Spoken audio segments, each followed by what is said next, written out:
ഷാഫിയെ പ്രസംഗിക്കാൻ പ്രമോദ് വിളിക്കുന്നു, ഷാഫി അതിനെ തടയുന്നു. That is all. അതിഗംഭീരം. ഓരോ സ്ഥലം പിന്നിടുമ്പോഴും കൂടുതൽ ജനപങ്കാളിത്തം. കാസർഗോഡ് അതൊക്കെ തന്നെ ഒരു സ്റ്റേജിന്. എന്താണ് സത്യത്തിൽ സംഭവിച്ചത്? എന്താ? ഷാഫിയെ പ്രസംഗിക്കാൻ പ്രമോദ് വിളിക്കുന്നു, ഷാഫി അതിനെ തടയുന്നു. That is all. അത്ര തന്നെ, അത്രേ ഉള്ളൂ. ഷാഫി പ്രസംഗിക്കണ്ട, എന്നെ വിളിക്കണ്ട എന്ന് പ്രമോദിനോട് പറയുന്നു.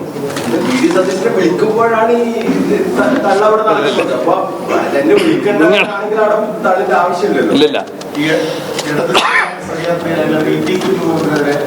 പരാതി നൽകിയ സ്ത്രീകൾ കൂടുതൽ വെളിപ്പെടുത്തലുകൾ നടത്തിയിട്ടാണ്. പരാതി നൽകിയിട്ടും പോലീസ് വീട്ടിൽ വന്നു മൊഴിയൊക്കെ എടുത്ത് പോയി 14 ദിവസം കഴിഞ്ഞിട്ട് FIR നടത്തില്ല സർക്കാരിന്റെ ഭാഗത്ത് നിന്ന്. നമുക്കറിയാലോ, CPM-ന്റെ നേതാക്കന്മാരെയും അവരുടെ താല്പര്യക്കാരെയും സംരക്ഷിക്കാനാണ് എല്ലാ കാലത്തും ഇത്തരം കേസുകൾ ഉൾപ്പെടെ കേരളത്തിലെ പോലീസ് ശ്രമിച്ചിട്ടുള്ളത്.